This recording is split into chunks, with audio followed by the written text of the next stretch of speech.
रख हौसला वो मंजर भी आएगा, प्यासे के पास चलकर समंदर भी आएगा। थक कर ना बैठ ए मंजिल के मुसाफिर, मंजिल भी मिलेगी और मिलने का मजा भी आएगा। हम मैथ पढ़ने वाले हैं और जो विद्यार्थी हमारे चैनल पर जुड़े हुए हैं हर रोज 5:30 बजे उपस्थित हो जाइए और मैथ का अध्ययन करिए।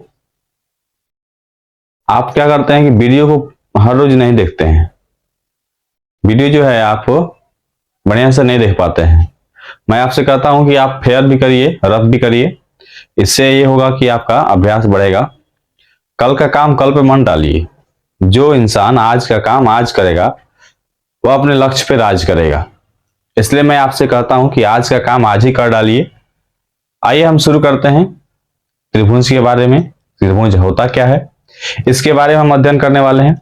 मैं हूं ब्रह्मा सर और आप देख रहे हैं बीएस क्लासेज। आइए त्रिभुज के बारे में जानते हैं कि त्रिभुज क्या होता है। यहां आपको त्रिभुज दिए गए हैं, इसको इंग्लिश में ट्राइंगल के नाम से जानते हैं। पहले इसके हम थोड़ा सा इसको तोड़ते हैं और तोड़कर बताते हैं कि त्रिभुज क्या होता है। ठीक है, यहां हम आपको ले लेते हैं त्रिभुज। यहां इसका अर्थ यह होता है त्रि प्लस भुज। ठीक है, त्रि का अर्थ होता है 3 और भुज का अर्थ होता है भुजाएं। ठीक है, यानी कहने का मतलब है कि 3 भुजाओं से घिरी सरल आकृति को त्रिभुज कहते हैं। हमारे पास यहाँ पे हम परिभाषा लिख चुके हैं यहाँ पे कि 3 भुजाओं से घिरी सरल एवं बंद आकृति को त्रिभुज कहते हैं। ठीक है, तो त्रिभुज का प्रकार भी हम जानेंगे और त्रिभुज की जो भाषाएं हैं उसके बारे में हम आपको बताएंगे। त्रिभुज में क्या क्या आपको मिल जाते हैं, त्रिभुज के जो और भी इसके अंदर क्या क्या चीज मिल जाता है इसके बारे में हम आपको बताएंगे। आप हमारे वीडियो पर बने रहें और इसे देखें। हमने कहा आपसे कि त्रिभुज 3 भुजाओं से घिरी सरल और बंद आकृति होती है जिसे हम लोग त्रिभुज कहते हैं। तो देखिए हम यहाँ देखते हैं कि हम 3 बिंदु ले लेते हैं। कौन सा बिंदु? 3 बिंदु ले लेते हैं यहाँ। ठीक है, बिंदु इसलिए लिए हुए हैं ताकि आपको स्पष्ट रूप से समझ में आ सके यह बिंदु किस लिए लिए हुए हैं। देखिए बिंदु की जो ना लंबाई होती है ना चौड़ाई होती है और बिंदु को हम स्पष्ट रूप से देख भी नहीं पाते हैं। लेकिन मैथ जब पढ़ रहे हैं ना तो बिंदु अगर दिखाई ही नहीं देगा तो फिर कैसे पता चलेगा कि हमने यहाँ पे बिंदु डाला हुआ है। इसलिए बिंदु को अपनी आंखों की क्षमता के अनुसार जितना देख सकते हैं इसलिए हम बिंदु को यहाँ पे मतलब जो है कि दिखला रहे हैं। मैं इन तीनों बिंदुओं को आपस में मिला देता हूं। ठीक है, यहां देखिएगा हम बहुत सारे बिंदुओं को आपस में लेकर के यहां पे इसको मिलाते रहे हैं। ठीक है, देखिए एक बिंदु हमारे पास यहां था, एक बिंदु यहां था, एक बिंदु यहां है और बहुत सारे बिंदुओं के मिलने से ही एक रेखा का ये निर्माण हुआ है। समझ रहे हैं ना। इसका हम नामकरण कर लेते हैं इन बिंदुओं का। इस बिंदु का नाम हम ए दे देते हैं, इस बिंदु का नाम बी दे देते हैं और इस बिंदु का नाम जो है सी दे देते हैं। ठीक है, और इन तीनों बिंदुओं का एक नाम हो जाएगा। पहला बिंदु ए, दूसरा बिंदु बी और तीसरा बिंदु जो सी है इसका नाम है। जब ये 2 भुजाएं एक ही बिंदु पर आकर मिलती हैं, इन्हें इधर से भी 2 भुजाएं मिल रही हैं, इधर से भी 2 भुजाएं मिल रही हैं, तो इन शीर्ष के नाम से हम लोग जानते हैं। ठीक है, किस नाम से जानते हैं? शीर्ष, शीर्ष के जानते हैं। यदि हमसे ये कह दिया जाए कि जो शीर्ष होता है एक त्रिभुज में कितने शीर्ष होते हैं, हम कह सकते हैं कि त्रिभुज में ए, बी और सी 3 शीर्ष होते हैं। ठीक है, कोई भी त्रिभुज आपको बनेगा त्रिभुज में 3 ही शीर्ष आपको मिलेगा। ठीक है, अब देखते हैं क्या चीज कि ये त्रिभुज हो गया और 3 भुजाओं से यहां घिरी हुई जो है ये आकृति भी मिल गया। ये सरल है, इसको आसानी तरीके से हम बना सकते हैं इसलिए इसको सरल बोलते हैं। बंद है, तीनों बल से ये जो है यहाँ पे आपको बंद दिखाई दे रहा है, इसका मतलब ये है कि यह त्रिभुज आपका हो गया। ठीक है, इसमें इसको हम भुजा के नाम से जानते हैं। अगर हम बात करें कि भुजाएं कौन कौन सी हो सकती हैं तो ए बी एक भुजा हो जाएगी, बी सी दूसरी भुजा हो जाएगी और ए सी जो है आपको तीसरी भुजाएं हो जाएंगी। अब शीर्ष और भुजा के अलावा इसमें कोण भी पाए जाते हैं, तो इस त्रिभुज के अंदर भाग बनेंगे ना, उन्हीं को हम लोग त्रिभुज का कोण कहते हैं। देखिएगा यहाँ पे कोण एक आपका यहाँ पे बन गया, कोण एक यहाँ पे बन गया और एक कोण यहाँ पे बन गया। ठीक है, इसके माध्यम से अब हमें पता चल गया कि त्रिभुज में शीर्ष होते हैं, भुजाएं होते हैं और कोण भी होते हैं। ठीक है, इन्हें हम यहां लिख देते हैं आपको कोण। ठीक है, अगर त्रिभुज में हम ये बात करें आपसे कि त्रिभुज में जो कोण होता है, तो हम ये भी मिल जाता है सवाल में कि त्रिभुज के कोण का योग कितना होता है या त्रिभुज का योग कितना होता है, तो हम ये कह सकते हैं त्रिभुज के तीनों कोणों का जो योग होता है 180 डिग्री होता है। कितना होता है? 180 डिग्री होता है। कैसे 180 डिग्री होता है? तो 60 डिग्री का ये कोण होता है और 60 डिग्री का ये कोण होता है और 60 डिग्री का कोण ये होता है। इसलिए हम कह सकते हैं त्रिभुज का योग 180 डिग्री का होता है। ठीक है, ये त्रिभुज का योग हो गया 180 डिग्री। अब आपसे पूछा भी जा सकता है, क्वेश्चन में आ सकता है कि त्रिभुज के तीनों कोण का योग कितना होता है। आप बता सकते हैं त्रिभुज के तीन कोण का जो योग होता है वो 180 डिग्री का ही होता है।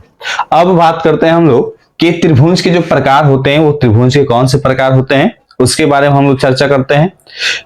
तो त्रिभुज को हम दो वर्गों में बांट सकते हैं। एक वर्ग वो होगा जिसको हम भुजा के आधार पे करते हैं, दूसरा वर्ग वो होता है जिसको हम लोग कोण के आधार पे अलग अलग करते हैं। ठीक है, एक होता है आपका, मैं इसे मिटा देता हूं। अब देख रहे हैं यहां पे त्रिभुज का प्रकार। ठीक है, क्या करेंगे हम लोग, त्रिभुज के दो प्रकार होंगे। पहला लिख सकते हैं हम लोग भुजा के आधार पर, भुजा के आधार पर, और दूसरा लिखेंगे हम लोग कोण के आधार पर। ठीक है, त्रिभुज का दो प्रकार आपको मिल गया, एक हो गया भुजा के आधार पर, एक हो गया कोण के आधार पर। भुजा के आधार पर कौन कौन से त्रिभुज होते हैं और कोण के आधार पर कौन कौन से त्रिभुज होते हैं, इसके बारे में हम चर्चा करेंगे। तो सबसे पहले भुजा के आधार पर। ठीक है, तो भुजा के आधार पर हम देखें, यहां हम ले लेते हैं भुजा के आधार पर। ठीक है, इसके आधार पर हम कहें तो भुजा के आधार पर तीन प्रकार के त्रिभुज होते हैं। ठीक है, इनका नामकरण हो जाता है। पहला हम त्रिभुज कर देते हैं समबाहु त्रिभुज, समबाहु त्रिभुज। दूसरा कर लेते हैं सम द्विबाहु त्रिभुज, और तीसरा हो जाएगा आपका विषम बाहु त्रिभुज। ठीक है, अब आपने देख लिया कि जो त्रिभुज का प्रकार होता है भुजा के आधार पर वो समद्विबाहु त्रिभुज, समबाहु त्रिभुज, समद्विबाहु त्रिभुज और विषमबाहु त्रिभुज के आधार पे होता है। समबाहु त्रिभुज किसे कहते हैं? यदि हम आपसे पूछते हैं कि समबाहु त्रिभुज क्या होता है, तो समबाहु त्रिभुज का, समद्विबाहु त्रिभुज के बारे में यदि आपसे पूछा जाता है और इसकी परिभाषा आपसे जानी जाए तो आप बताएंगे समबाहु त्रिभुज वह त्रिभुज होता है जिसकी तीनों भुजाएं समान होती है और समान माप के होते हैं। कहने का मेरा मतलब हो गया कि इसकी तीनों भुजाएं बराबर होंगी, तीनों कोण बराबर हो जाएंगे, तो इसे हम समद्विबाहु त्रिभुज के नाम से जानेंगे। और दूसरा होता है समद्विबाहु त्रिभुज। इसमें जो भुजाएं होती हैं, सम मन होता है समान, द्वि मतलब होता है दो, और बाहु मतलब होता है भुजा। चलिए इसको हम लोग विधिवत तरीके से थोड़ा देख लेते हैं यह किस प्रकार से हम इसको समझेंगे। पहला हम लोग देखते हैं भुजा के आधार पर हम लोग देख रहे थे, तो पहला जो है सम बाहु त्रिभुज है। इसका मतलब ये हुआ, सम का अर्थ होता है समान, और बाहु मतलब होता है भुजा। ठीक है, यानी इसकी जो तीनों भुजाएं मिलेगी समान भुजा होनी चाहिए, उसे हम लोग सम बाहु त्रिभुज के नाम से जानते हैं। यहां हम देखते हैं, यहां पे ये आपको एक त्रिभुज दे दिया, इसका नाम ए हो गया, इसका नाम बी हो गया, इसका नाम सी हो गया। तो ये ए बी भुजा, ए सी भुजा और बी सी भुजा, तीनों भुजाएं आपस में समान हैं, इसलिए इसको हम सम बाहु त्रिभुज कहेंगे।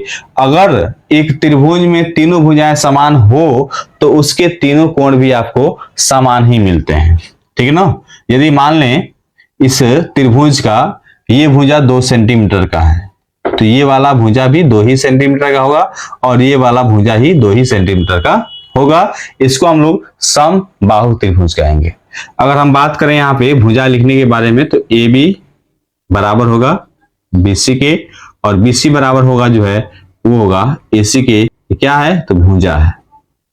ठीक है, कोण देखें तो इसको, इसके जो है तीनों कोण आपस में बराबर हो जाएंगे। कोण ए बराबर होगा कोण बी के, और कोण बी बराबर होगा कोण सी के।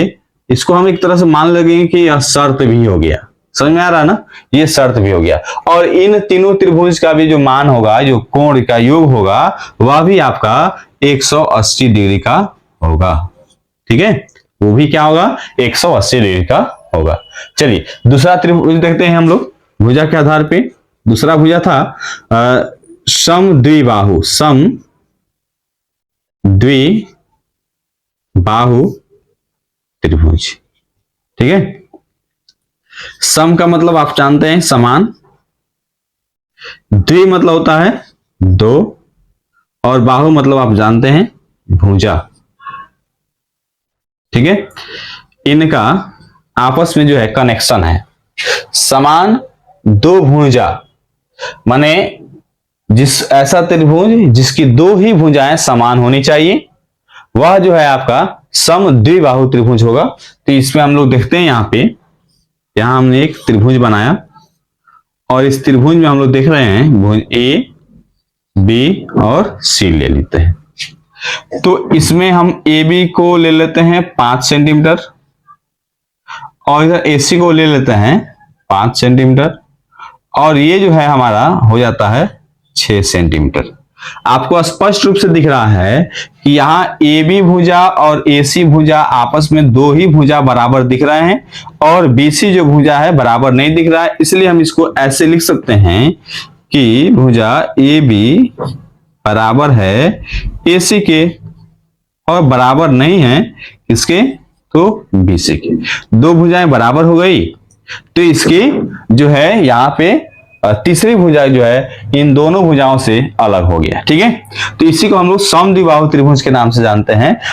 तो यदि कोण भी इसके जो होंगे ना, कोण इसके जो बनेंगे, वह 2 ही कोण इसके भी बराबर होंगे। एक कोण जो होगा इन दोनों कोणों से भिन्न हो जाएगा। कौन सा कोण जो है कि बराबर होगा? अब देखिए, जैसे कि हमारा ये वाला जो कोण है, इसके सामने वाला भुजा यदि भिन्न है इन दोनों भुजाओं से, इस भुजा का ये सामने वाला कोण है ये अलग होगा, और ये वाला कोण और ये वाला कोण दोनों आपस में बराबर हो जाएगा। यदि ये 50 डिग्री का है और ये भी 50 डिग्री का है, तो हो सकता है कि ये 80 डिग्री का हो जाए। यदि ये 70 डिग्री का है, ये 70 डिग्री का है, तो हो सकता है ये 40 डिग्री का हो जाए। इस प्रकार से ये कोण बदल जाएंगे। तो हम इसको ऐसे लिख सकते हैं कि कोण B बराबर है कोण C के, और बराबर नहीं है कोण A के। ये शर्त हो गया। और इस त्रिभुज का भी जो कोण का जो योग होगा, कोण का जो योग होगा वह 180 डिग्री हो जाएगा। क्या हो जाएगा? 180 डिग्री हो जाएगा। ये हो गया समबाहु त्रिभुज, ये हो गया समद्विबाहु त्रिभुज। अब हम लोग देखते हैं विषम बाहु त्रिभुज क्या होता है। तीसरा है इसका हेडिंग विषम बाहु त्रिभुज। विषम बाहु त्रिभुज। विषम का मतलब होता है, विषम का अर्थ होता है असमान, असमान और बाहु का अर्थ होता है भुजा। इनके जो तीनों भुजाएं होंगे वो तीनों क्या होंगे, अलग अलग होंगे, अलग अलग माप के होंगे। उनका किसी भी तीनों भुजाओं में किसी भी भुजा का आपस में कोई संबंध नहीं बनेगा और तीनों अलग अलग मुंह फुला करके बैठ जाएंगे, ठीक ना। तो वो बन जाएगा आपका विषम बाहु त्रिभुज। ठीक है, देखिए एक हम यहां पे बना लेते हैं, आपको मान लेते हैं हमारे पास ये त्रिभुज हो गया, ये हो गया आपका, हम कर लेते हैं 5 सेंटीमीटर का, ये हो गया आपका 6 सेंटीमीटर का, ये हो गया आपका 3 सेंटीमीटर का। ए बी सी, इसका भी नामकरण कर लेते हैं। ठीक है, चलिए तो एक जो है हमको मिल रहा है 3 सेंटीमीटर का, एक मिल रहा है 5 सेंटीमीटर, एक मिल रहा है 6 सेंटीमीटर का। यहाँ पे सही बात है कि ना ए बी बराबर हो रहा है BC के और ना BC बराबर हो रहा है AC के, तीनों आपस में बराबर नहीं है, तो इनके तीनों कोण भी आपस में बराबर नहीं होंगे। कोण B बराबर नहीं होंगे, कोण C बराबर नहीं होंगे। ठीक है, लेकिन इन तीनों कोणों के योग भी जो होंगे ना वो बराबर जरूर होंगे। वो कितने हो जाएंगे, 180 हो जाएगा।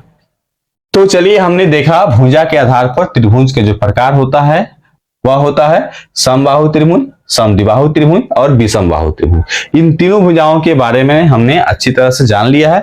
अब हम लोग जो है कि कोण के आधार पर देखते हैं कि जो त्रिभुज के प्रकार होते हैं वह कौन से प्रकार होते हैं।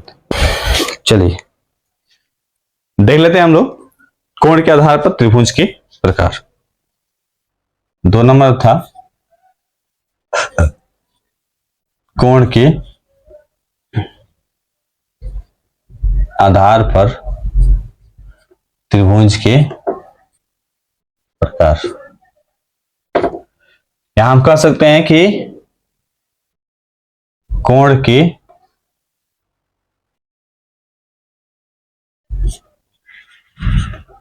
आधार पर 3 प्रकार होंगे। ठीक है, चलिए कौन कौन से होंगे। पहला हो जाता है आपका न्यून कोण त्रिभुज, दूसरा आपका हो जाता है समकोण त्रिभुज और तीसरा हो जाता है आपका अधिक कोण त्रिभुज। ये जो हम त्रिभुज लिख रहे हैं ना, इसका सिंबल लिख रहे हैं, इसको हम इसी से सूचित कर सकते हैं, कोई दिक्कत नहीं है। तो ये हो गया न्यून कोण, ये हो गया समकोण और ये हो गया अधिक कोण। चलिए एक एक करके इसके बारे में हम जानकारी कर लेते हैं। पहला हम लोग जानते हैं पहले में न्यून कोण के बारे में, न्यून कोण त्रिभुज के बारे में जानते हैं। ठीक है, इसका हम लोग एक डायग्राम बनाते हैं, आपको दिखाते हैं। यहां एक हमने डायग्राम बना लिया, इसको A कह रहे हैं, इसको B कह रहे हैं और इसको C कहते रहे हैं। ठीक है, इसका हम नामकरण कर लेते हैं 45 डिग्री, यानी हमने यहां पे लिख लेते हैं कोण ABC बराबर 45 डिग्री। अब देखिए इसकी परिभाषा हम कह सकते हैं कि न्यून कोण त्रिभुज वह त्रिभुज होता है जो 0 डिग्री से अधिक हो और 90 डिग्री से कम हो। क्या हो, 0 डिग्री से अधिक हो और 90 डिग्री से कम हो, ये आपका अधिक हो गया और ये आपका कम हो गया। यानी इसके अंतर्गत हम आ सकता है 1 डिग्री और इसके अंतर्गत आ सकता है आपको 89 डिग्री तक आएगा। तो ये माना जाएगा कि ये न्यून कोण त्रिभुज है। ठीक है, यानी आप 15 भी कर सकते हैं, 16 भी कर सकते हैं और 75 भी कर सकते हैं। ये सभी कोण जो बनेंगे आपका कौन सा कोण बनेगा, न्यून कोण त्रिभुज बनेगा। ठीक है, तो ये हमारे पास हो गया न्यून कोण त्रिभुज। आइए दूसरा क्वेश्चन देख, दूसरा इसमें देख लेते हैं। दिया है समकोण त्रिभुज, समकोण त्रिभुज। देखिए हमें लग रहा होगा कि आप लोग बोरिंग नहीं महसूस कर रहे होंगे, बोर होना ही नहीं चाहिए। मैथ को जिससे प्यार हो गया ना, लगाव हो गया ना, समझिए कि वह मतलब बहुत कुछ अब कर सकता है। क्योंकि मैथ ही में बच्चा सोचता है कि ये क्या एक बकवास चैप्टर, बकवास क्लास आ गया, इसमें लड़का बहुत बोरिंग महसूस करता है। लेकिन इसी में जो सफल हो जाता है ना क्लास में, समझिए कि वही लड़का हर चीज में मन लगा सकता है। तो आप भी मन लगाइए और इसका आनंद लीजिए और बढ़िया समझने का प्रयास करिए। ठीक है, चलिए समकोण में देख लेते हैं। यहां समकोण का अर्थ होता है, समकोण का अर्थ होता है ऐसा कोण जिसका एक ही कोण 90 डिग्री का होना चाहिए। बाकी दो कोणों से कोई मतलब नहीं है, लेकिन एक कोण उसका 90 डिग्री का होना चाहिए। अगर मान लेते हैं मैं यहाँ पे आपको P ले लेता हूं, यहाँ Q कर देता हूं, यहाँ पे R कर देता हूं, तो ये वाला जो मैंने यहाँ सीधा बनाया ना, ये वाला एंगल, ये वाला, और इसमें हमने बीचों बीच ऐसा कर दिया है, तो इसका मतलब है कि 90 डिग्री को सूचित कर रहा है। यानी हम इसको लिख सकते हैं कोण PQR इक्वल टू 90 डिग्री। ना ही ये 0 पर जाएगा और ना ही ये 90 से ऊपर पे जाएगा। ये 90 है तो 90 ही रहेगा, इसलिए हम इसको समकोण के नाम से जानते हैं। और 90 डिग्री का अर्थ होता है कि सम कोण होना चाहिए, चाहे जो भी त्रिभुज बने 90 डिग्री के ही बनेंगे, इसलिए इनको हम लोग जो है क्या कहेंगे, हम लोग समकोण त्रिभुज के नाम से जानेंगे। आइए अब तीसरा देख लेते हैं अधिक कोण के बारे में। तीसरा हमारे पास दिया है यहाँ पे अधिक कोण, यहां हमने लिखा अधिक कोण।